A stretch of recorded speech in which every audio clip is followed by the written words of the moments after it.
Hello and welcome to HMTV digital. Regular commercial సినిమాలన్నీ మానేసి చాలామంది హీరోలు డిఫరెంట్ కాన్సెప్ట్ సబ్జెక్ట్స్ కథలన్నీ సెలెక్ట్ చేసుకునే ప్రయత్నాలు ముమ్మరంగా చేస్తూ ఉన్నారు. మరీ ముఖ్యంగా టాలీవుడ్లో ఉన్నటువంటి ఆ నలుగురు హీరోలు అంటే చిరంజీవి, బాలకృష్ణ, నాగార్జున, వెంకటేష్ వీళ్ళు మాత్రం డిఫరెంట్ కథలు ట్రై చేస్తూ వెళుతున్నారు.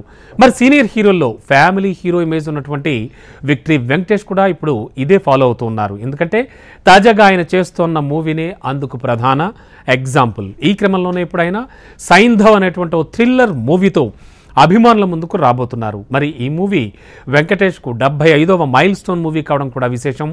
అందుకే సైంధవ్ను ఓ మెమరబుల్గా చేయడానికి భారీ తారాగణం, అగ్రశ్రేణి సాంకేతిక నిపుణులు సినిమాలో భాగమయ్యారు. హిట్ వర్స్ అంటే టోటల్గా శైలేష్ కొలను అనేటువంటి ఒక హిట్ డైరెక్టర్ ఈ చిత్రానికి దర్శకత్వం వహిస్తున్నారు. ఈ సినిమా కథ మొత్తం 8 మంది కీలక నటీనటుల చుట్టూ కూడా తిరుగుతుందని ముందే తెలియజేశారు. అయితే ఇప్పటి వరకు కేవలం 7 పాత్రలు మాత్రమే పరిచయం చేశారు మేకర్స్. తాజాగా సినిమాలోని మరో కీలక పాత్రను కూడా రివీల్ చేశారు.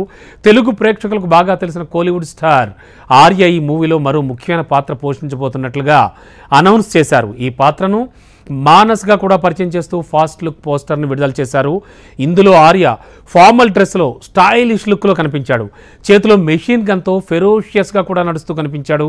ఇక ఈ మూవీలో మిగతా 7 పాత్రల్లో వెంకటేష్, నవాజుద్దీన్ సిద్దికీ, శ్రద్ధా శ్రీనాథ్, రుహానీ శర్మ, ఆండ్రియా జెర్మియా, సారా, జయప్రకాష్ నటిస్తున్నారు. మరి ఇంతమంది టాలెంటెడ్ యాక్టర్స్ ఒకే మూవీలో నటించడంతో ఈ మూవీపై మంచి బజ్ కూడా క్రియేట్ అయింది.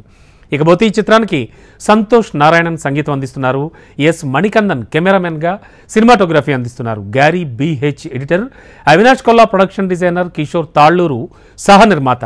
పాన్ ఇండియా రేంజ్లో డిసెంబర్ 22 క్రిస్మస్ సందర్భంగా కూడా ఈ మూవీ రిలీజ్ అవుతోంది. మరి ఈ చిత్రంలో వెంకటేష్ బాక్స్ ఆఫీస్ దగ్గర ఎలాంటి సక్సెస్ను అందుకుంటారో వేచి చూడాలి. రెగ్యులర్ ఫార్మాట్ల నుంచి వెంకటేష్ వేరుపడి చేస్తున్న సినిమా కావడం అండ్ ఇంతమంది మచ్ మోర్ ఎవైటెడ్ ఆర్టిస్టులు కూడా ఇందులో కనిపించడం, మరీ ముఖ్యంగా ఆర్య లుక్ కూడా రివీల్ చేశాక ఈ సినిమాపై మరింత బజ్ క్రియేట్ అయింది. చూద్దాం మరి ఈ సినిమా ఎలా ఉండబోతోందో.